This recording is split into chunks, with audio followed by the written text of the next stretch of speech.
Hello everyone, Travis here, and welcome back to the channel. We are in the world of Open Roller Coaster Tycoon 2 today, back in the Mega Park for some more fun and games. We're going to be working primarily in this area today. I want to build this station building and work on some stuff around this area.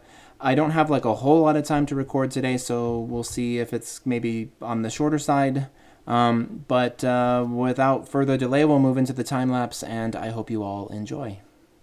All right, we are back and we are time-lapsing this coaster station. So basically, I wanted to obviously continue that industrial theme, but I wanted the building to look different than the other ones. Obviously, the early versions of these buildings were very unrealistic in their kind of like design and size and shape and whatever. And lately, I've been going more towards a realistic looking structure. And so, of course, like everything else in this park, I'm having to blend all of that in and within itself, each other, whatever. I don't know what I'm saying. But yeah, so this building looks a little bit more realistic than the ones around it. I think the one immediately in front of it, this kind of like more traditional looking square one, is probably also on the realistic side. But in general, none of this, including the station building, is all that realistic. I don't know that we would have, you know, this type of building for a coaster like this. Nowadays, it just doesn't seem very practical. I think they would go with something more kind of open air, not quite a full enclosed building. Most coaster stations aren't fully enclosed in real life, but you know, we do what we can with what we're able to do with the restrictions of this game or whatever. And yeah, so that's basically all we're going to get done today, as well as some benches and things around this plaza. But yeah, this coaster station is the meat and potatoes of the episode. I still have the coaster station for that blue floorless coaster next door. It's going to be similar in style. I don't want it to be exactly the same, obviously, because I want the coasters to stand out from each other.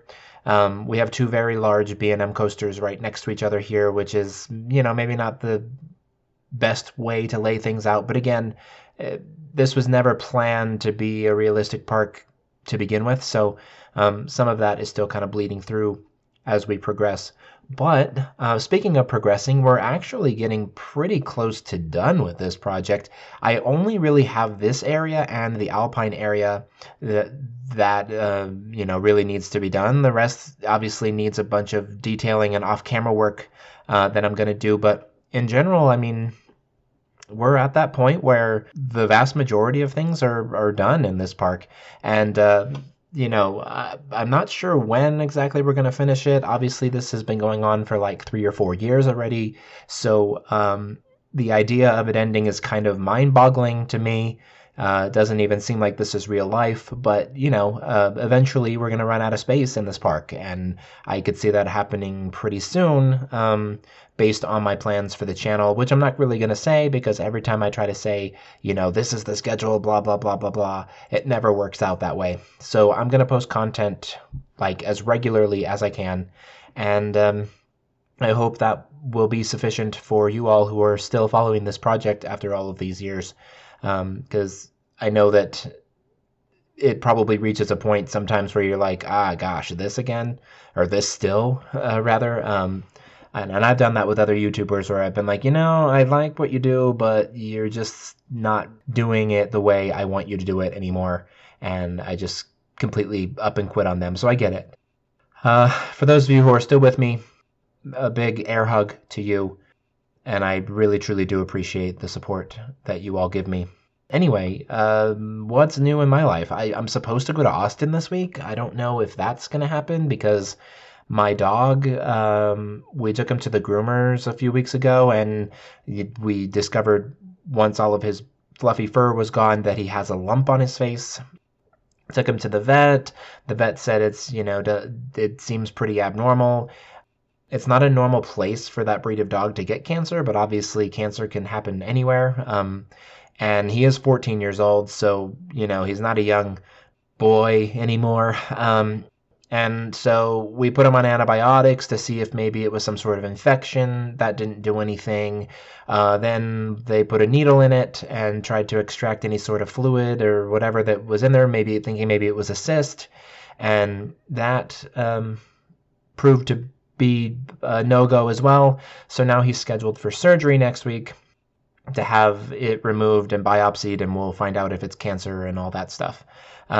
It's not that huge of a lump. It does go into the cheek. You can kind of see it from inside the mouth as well. So probably about the size of like a large grape, maybe a small egg, maybe. No, see, it's not that big. That's kind of an exaggeration, but definitely like a really big grape. And I don't know how we didn't notice it before. I guess just the furriness of his face blocked it. Because we do check him regularly for lumps and things around his body because he's getting older, and cancer is a very real and deadly thing. So we're obviously feeling kind of bad at first that that we didn't discover it sooner, but then we thought about it, and he actually went in for grooming about 2 months before. And obviously, for a few weeks after grooming, his fur would have been short enough to notice something like that. So we're estimating that he had only had it for about 6 weeks when we discovered it, which is not horrible. Obviously we would want to have discovered it like within a matter of a few hours. But those things can start small and grow over time, and you see the dog every day, and he doesn't look much different than he did yesterday and whatever. So those kinds of things can kind of like escape being noticed until they become considerably noticeable. He seems relatively healthy. He has been acting like an old man the last like couple of years. So we know it's only a matter of time at this point. And his breed doesn't normally live past like 16, 17 years anyway. So at most we only have a couple more years with him. Hopefully the surgery next week will be successful and we don't have any complications with that. But, we obviously are hoping for the best, but being prepared for the worst. Anyway, enough about that because it's sad and, whatever. But back to the build, I guess. So I'm putting some like vent structures on the roof, and I decided that kind of fits the industrial theme, but also an enclosed building like this would certainly be very, or certainly need to be very insulated and ventilated and those kinds of things. That's sort of a pro tip, is that like if there's a big blocky space, like a flat roof like that, put some details on it, put some vents, put some duct work, put some AC units, change up the color if you can, like I did on the hotel buildings a couple episodes ago. There was a lot of flat roofing there, so I like made some of the tiles a different color to add texture and visually not make it not look so blocky and unrealistic. And in real life, big giant flat roofs are on almost every industrial, every commercial building that exists. They normally have like a facade that looks all nice and whatever, like a storefront, and then the whole store is just a giant metal box or concrete box. In games like this, and obviously The Sims and whatever, that just doesn't look all that good, especially an older game like this that's an isometric view. You're not looking at it from a guest perspective. You don't have that front ground level perspective of it. You have the full kind of overview, and even in this case at a diagonal, so it's even more noticeable. So yeah, you definitely want to kind of like add some detailing. You'll see, I discolored some of the metal on this building to make it look a little bit like aged. And, whether that's intentional or not, with the design of the building, as far as like the story of the park goes, I don't know. I mean, obviously sometimes for the theming purposes, they'll make things look aged or run down or whatever. I don't know that this is meant to be themed that way. So I think it's like for realistic effect that this park maybe doesn't maintain the building all that well, or the building needs to be repainted or whatever. That's kind of the look I'm going for. And I wanted to use some of the glass windows and stuff that I've been using in this area, but I didn't want it to be a building made like of a large amount of glass.